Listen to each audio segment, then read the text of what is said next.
हे जीशु ख्रीस्त, तू जीवाना बदलिबा पई शक्ति देइछु। तू क्रूस उपरे निज बलिदान देलु, जेपरी आमे पूर्णता और मुक्ति पाई परिबा। आज रातिरे जे भी एही प्रार्थना रे शामिल होउचंती तांकु एते गभीरतार सह छुआ, जेपरी तांको भितरे नव जीवन संचार हेउ। हे पवित्र आत्मा, एही समय रे निज शक्तिशाली स्पर्श आम समस्तंक भितरे भरी दियो, जेपरी एही मुहूर्त केवल प्रार्थना नुहे बरंच गोटे दिव्य अनुभव रे बदली जीव।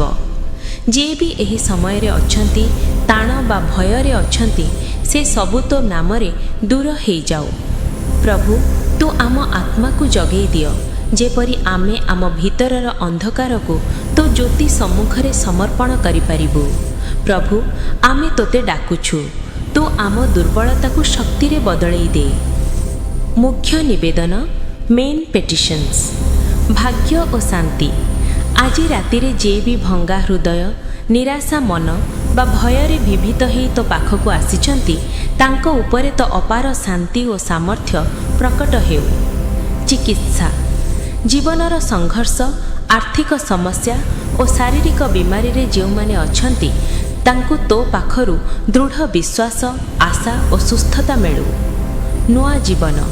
तो हातरे तांको छुओ और पुनर्जीवित कर। तांको सुखिला हृदय को प्रेमर नदी रे सिंचित कर, जेपरी सेमाने पुणी थरे फलवंत हेबे।